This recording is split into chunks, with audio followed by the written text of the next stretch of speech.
Ngayong araw nga ay samahan niyo ko na magpunta sa AUB Bank para kumuha ng ating ATM card.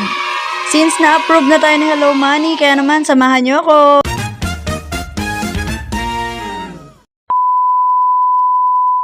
Pumunta na nga ako sa pinakamalapit sa amin dito na AUB branch. Maaga nga pala ako nagpunta para naman hindi pa karamihan ng tao yung maaabutan ko dito. At pagpasok ko nga ay konti pa lang yung tao.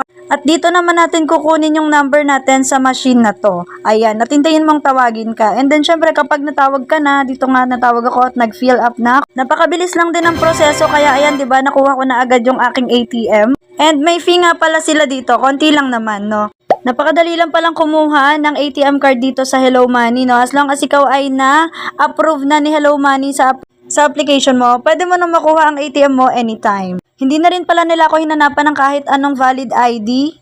As long as na-approve ka na, pwede ka nang kumuha ng ATM card anytime, anywhere. Hindi kagaya dati na may hinahanap pa na reference number. Ito kahit di mo dala yung application mo, okay lang. Kaya sa mga nagtatanong dyan kung paano kumuha ng ATM, ayan na, panoorin nyo na lang mula umpisa hanggang dulo. And kung meron pa kayong katanungan, mag-comment lang kayo dyan sa ating comment section para masagot natin at magawaan natin ng video tutorial. Sana nakatulong sa inyo ang video na to. And for more video tutorials, make na sure na nakasubscribe ka and nakapag-like ka. Yun lang. Thank you very much. Goodbye and God bless.